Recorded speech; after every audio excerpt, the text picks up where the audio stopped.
देता है, परमात्मा उसे सम्माननीय बना देते हैं। जो दूसरों को आगे करता है, परमात्मा उसे सबसे आगे खड़ा कर देते हैं। जो दूसरों को देने में कंजूसी करता है, परमात्मा उसे भी देने में कंजूसी करते हैं। कुछ एक सिद्धांत हैं परमात्मा के साधिक्षणों, वे इनसे प्रायः टस से मस नहीं होता। दूसरों को सम्मान देना चाहिए, दूसरों को आगे करने का स्वभाव होना चाहिए। सम्मान किस प्रकार का? कोई बड़ा व्यक्ति किसी छोटे से पूछता है तो सोचे कितना बड़ा सम्मान दे रहा है व्यक्ति। छोटे की भले ही इसमें महानता नहीं है, लेकिन बड़ा जो पूछ रहा है कितनी महानता है उसकी। हम किसी को बताना नहीं चाहते साधक जनों, सब कुछ अपने पास ही रखना चाहते हैं। हम पूछना भी नहीं चाहते, देने वाला देता नहीं, जिसके पास कुछ बताने योग्य है वह बताता नहीं, पूछने वाला पूछता नहीं। दोनों ही अपने अभिमान को सुरक्षित रख रहे हैं। छोटी छोटी बातें हैं साधक जनों, तनिक खोज के देखो तो पता लगता है कि हम इनसे अभी ऊपर नहीं उठ पाए। बड़ी बातों की तो क्या बात करनी है। किसी को बताने में हम अपना छोटापन महसूस करते हैं, किसी को पूछने में हम अपना छोटापन महसूस करते हैं। जरूरत होगी अपने आप पूछ लेगा। ये सब के सब साधक जनों अपने अपने अभिमान को सुरक्षित रखने की बातें हैं। कल के उपनिषद से चर्चा चल रही थी। अग्निदेव जाते हैं। जो व्यक्ति प्रकट हुआ है ये कौन है? कोई यक्ष दिखाई देता है, पता करके आओ ये कौन है। अग्नि को उच्च देवता माना जाता है, जीवा का देव। गए हैं, जाके यक्ष को राम राम हुई है उनके साथ। गया तो अभिमानी बन के, लेकिन उस यक्ष ने, उस परमात्मा ने अभिमान चकनाचूर कर दिया है। कौन है आप? कैसे आए हैं? क्या गुण है आपके अंदर? ये यक्ष ने प्रश्न पूछे हैं। ऐसा मानने वाला व्यक्ति, क्या संसार में ऐसा कोई है जो मुझे नहीं पहचानता? इस व्यक्ति ने तत्काल पहचानने से इनकार कर दिया। कौन है आप? मैं नहीं जानता आपको, मैं अग्नि हूं। क्या कोई संसार में ऐसा है जो अग्नि को नहीं जानता, अग्नि के गुण को नहीं पहचानता? ये सब अभिमान के चिन्ह हैं। और भगवान ने एक ही बात में अभिमान को मिट्टी में मिला के रख दिया। कौन है आप? क्या गुण है आपका? मानो मैं नहीं पहचानता आपको, मैं अग्निदेव हूं। क्या करते हैं आप? छूने मात्र से, ऐसे करने से, देखने मात्र से मैं संसार की किसी भी चीज को जला सकता हूं, सारे संसार को जला के रख कर सकता हूं। शाबाश! एक दिन का उठाया है यक्ष ने, एक दिन को जला के दिखाओ। जोर लगा रहे हैं अग्निदेव, उस दिन को जला नहीं पाए। मुंह लटका के बिना पूछे कि आप कौन हैं, खोज करने तो ये आई थी कि ये व्यक्ति कौन है, बिना पूछे वापस लौट गए। दूर बैठे अन्य देवता इस सारे तमाशा को देख रहे हैं। वायु ने अपने आप को ऑफर किया, मैं जाओ। देवताओं ने कहा अब जाइएगा, पता करके आइएगा ये व्यक्ति कौन है। वायुदेव गए हैं। वही प्रश्न उनसे पूछा, कौन है आप? क्या गुण है आपके अंदर? क्या कर सकते हैं? उन्होंने कहा मैं सारे संसार में गंध फैलाता हूं, सुगंध दूर दूर तक, प्राण सबको प्रदान करता हूं, इत्यादि इत्यादि अपने गुण बताइए। ठीक है, किसी भी चीज को उड़ा सकता हूं, ऐसे करने से संसार की किसी भी चीज को उड़ा सकता हूं। ठीक, वही तिनका जो पहले को दिया था, वही तिनका उठा के वायुदेव को दे दिया है। लो भाई, इसको उड़ा के दिखाओ। वही हालत उसकी भी हुई। वह मुंह लटका के, कहाँ ये लोग बैठे बैठे विजय की डींगे मार रहे थे, मेरे कारण विजय हुई है, मेरे कारण विजय हुई है। जब साधक जनों व्यक्ति अपना बड़प्पन करता है तो उसके अंदर एक नेचुरल सी टेंडेंसी होती है, वह दूसरों को नीचा भी दिखाता है। स्वाभाविक, ये कोई इसमें करने की जरूरत नहीं, ये अपने आप ये चीजें होती जाती हैं। ये सब बैठे वहां पर यही सब कुछ कर रहे थे। दोनों मुख्य अभिमान परमात्मा ने मिट्टी में मिला के रख कर दिया है। दोनों चल गए हैं मुंह लटका के। देवता इस चीज को बहुत अपमानित मान रहे हैं और इंद्र देवता जो वहीं बैठे हुए हैं उनसे प्रार्थना करते हैं, जाइए देवराज, आप पता कीजिएगा ये व्यक्ति कौन है। कहीं पर ब्रह्म परमात्मा स्वयं तो नहीं आगे हुए हमारी बुद्धि को ठीक करने के लिए। मानो उन्हें अपनी भूल तो पता लग गई है कि कुछ अभी गलती हो रही थी, जिसको सुधारने के लिए ये महापुरुष सामने आए हैं। इंद्र देवता चल पड़े हैं यक्ष की ओर और यक्ष चल पड़े हैं इंद्र देवता से दूर, लोप हो गए हैं, अंतर्धान हो गए हैं, दिखाई नहीं दे रहे। क्या करूं अब, किससे पूछूं? क्या मैं भी ऐसे ही वापस लौटूंगा जैसे अन्य देवता, जैसे दो देवता पहले लौट गए हैं? वहीं थोड़ी देर के लिए बैठ गए। साधक जनों कहते हैं कुछ ध्यान में बैठे, इंद्र देवता कुछ कहते हैं वैसे ही बैठे। स्वामी जी महाराज तो लिखते हैं उमा नाम की एक महिला वहां दिखाई दी है। अन्य लोग ऐसा मानते हैं ये हिमाचल पुत्री भगवान शिव की प्रिय पत्नी उमा मातेश्वरी जगदीश्वरी मां दुर्गा जी ने कहा जाता है, वह प्रकट हुई है। कुछ भी कह लो, एक दिव्य शक्ति, एक ज्योतिर्मयी शक्ति वहां प्रकट हुई है। वह समझाती है, इंद्र तुम सब मूर्ख, विजय का श्रेय स्वयं ले रहे थे। मूर्खो, परमात्मा की शक्ति के बिना क्या औकात है आपकी? एक तिनका न जला सका अग्निदेव, न वायुदेव एक तिनके को उड़ा सका। क्यों? उस परमात्मा देव ने, उस परब्रह्म परमात्मा ने अपनी दी हुई शक्ति सारी की सारी खींच। वह मानव का निर्माण करता है, दानव का निर्माण करता है, देवों का निर्माण करता है और शक्ति अपनी प्रदान करता है। लो अब जाके काम करो। हम मूर्ख इस बात को न पहचान के तो हम स्वयं शक्तिमान हो जाते हैं। यूं कहिएगा, यदि पहले पर ब्रह्म परमात्मा आए हैं तो अब परमात्मा की शक्ति आ गई हुई है बताने के लिए, मैं हूं जो सब कुछ करने वाली हूं।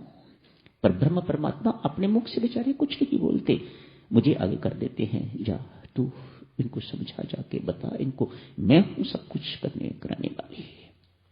मातेश्वरी सीता हनुमान जी महाराज को दिव्य उपदेश देती है, तत्व बोध देती है।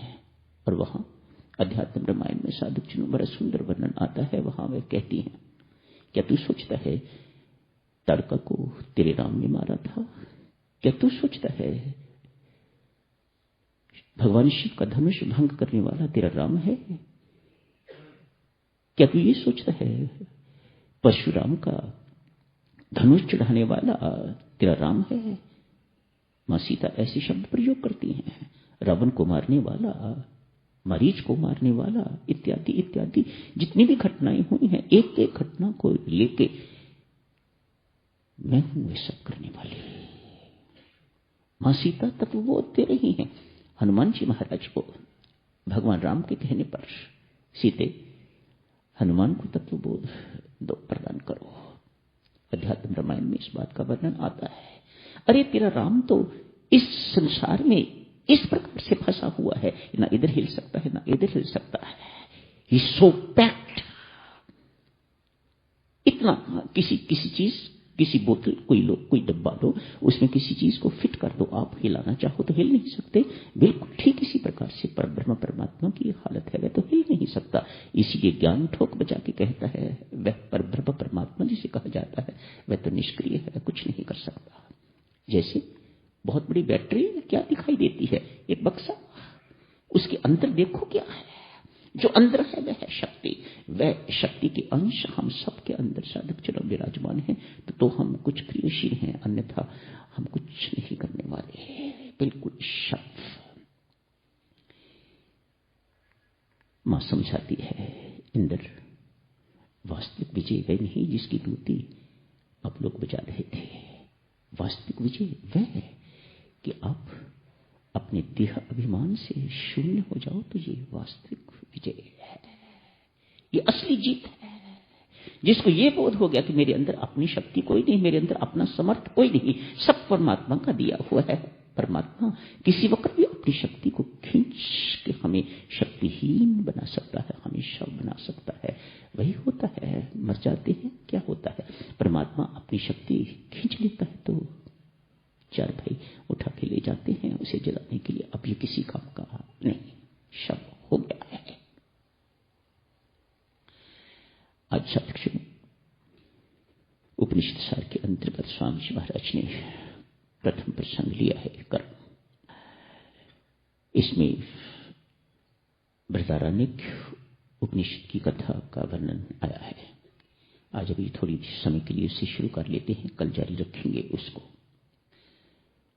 ब्रह्मा जी ने सृष्टि रची है, इस मानव की सृष्टि करी है, असुरों की सृष्टि करी है, देवों की सृष्टि करी है, पहाड़ों की सृष्टि, सारी प्रकृति की सृष्टि करी है, तरह तरह की सृष्टि का निर्माण किया है।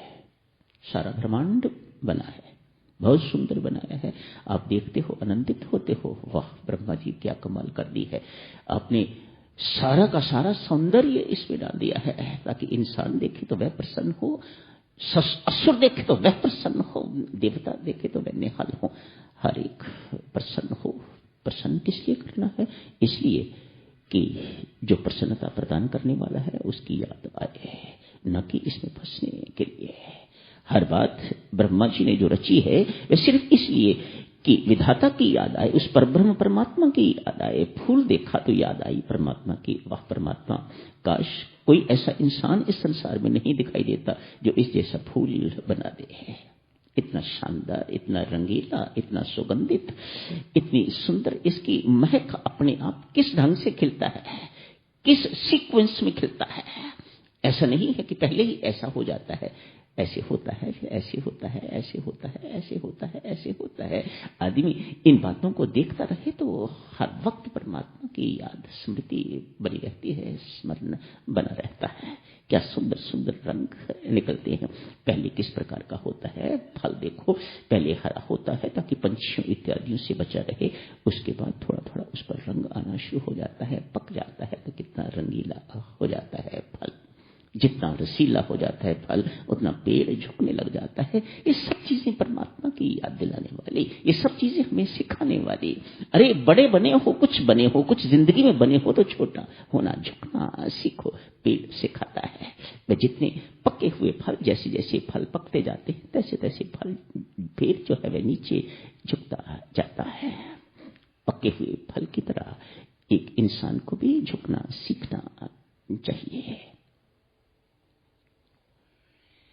आज ब्रह्मा जी के पास देवताओं के प्रतिनिधि, मानव जाति के प्रतिनिधि और असुरों के प्रतिनिधि एक गए हैं। कहा महाराज आपने हमारा निर्माण तो कर दिया है, लेकिन हमें सही जीने का ढंग नहीं आया, मेहरबानी करके हमें सिखाएं हमारा जीवन यापन किस प्रकार से व्यतीत होना चाहिए। ब्रह्मा जी के पास उपदेश लेने के लिए 3 व्यक्ति चले गए हैं। देवताओं के प्रतिनिधि, मानव के प्रतिनिधि और असुरों के प्रतिनिधि 3 बैठ गए हैं। जाके प्रणाम किया, बैठो, क्या चाहते हो? कहा महाराज शाश्वत सुख चाहते हैं, परम सुख चाहते हैं, आत्म सुख चाहते हैं, अक्षय सुख चाहते हैं। हर एक की मांग यही है। देखो देवता भी यही चाहते हैं, असुर भी यही चाहते हैं, मानव भी यही चाहते हैं। हमारी खुशकिस्मती है साधक चलो हम इसको प्राप्त कर सकते हैं, वे बेचारे प्राप्त नहीं कर सकते। वे इसके लिए रोते रहते हैं, बिलखते रहते हैं, मानो अंदर से चाह नहीं है, लेकिन उन्हें पता है हमारी मजबूरी है, हम कर्म नहीं इस प्रकार के कर सकते कि हम आत्म सुख को प्राप्त कर सके। ये श्रेय मानव को ही प्राप्त है। इसलिए मानव इन सबसे बहुत आगे है। वह जो चाहता है, जो इष्ट है, वह उसे प्राप्त कर सकता है और करता भी है। विधाता ने सुना, ब्रह्मा जी ने सुना, प्रजापति, उपनिषदों में इनको प्रजापति कहा गया है। प्रजापति ने सुना, इन तीनों की एक ही समस्या है। ये तीनों के तीनों ब्रह्म सुख चाहते हैं, शाश्वत सुख चाहते हैं, परम सुख चाहते हैं। इन तीनों को अपने पास बैठा के वत्स, तुम्हारी तीनों की एक ही समस्या है, तो उनको समाधान भी एक ही है। एक ही शब्द आप तीनों के लिए, जो अक्षर द से शुरू होता है, स्वामी जी महाराज ने लिखा है इसे कर्म के अंतर्गत, द अक्षर से शुरू होने वाला शब्द आपके लिए, द अक्षर से शुरू होने वाला शब्द आपके लिए, द अक्षर से शुरू होने वाला शब्द आपके लिए। देवों के लिए भी वही शब्द, द से शुरू होने वाला शब्द अलग अलग, लेकिन अक्षर द से शुरू होने वाले 3 शब्द। जाओ चिंतन वर्णन करो और उसके बाद मुझे मिलो, बताओ मुझे कि आप क्या समझ पाए हो। सबसे पहले कुछ देर चिंतन मनन करने के बाद देवता उठे हैं, प्रणाम किया, कहा विधाता जाने की इजाजत दीजिएगा। क्या मेरी बात समझ में आ गई जो मैंने कहा? हाँ। क्या समझे हो मुझे बताओ, मेरी तसल्ली के लिए, ताकि जाने से पहले मैं संतुष्ट महसूस करूं कि आप मेरी बात को समझ गए हो।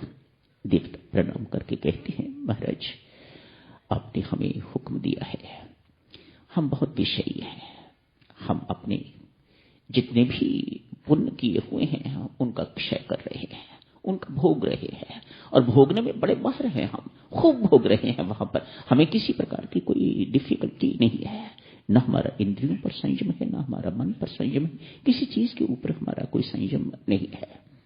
द अक्षर से शुरू होने वाला शब्द हमारे लिए है, दमन का जीवन व्यतीत करो, अपनी इंद्रियों को संयमित करो। दमन शब्द देवताओं के लिए।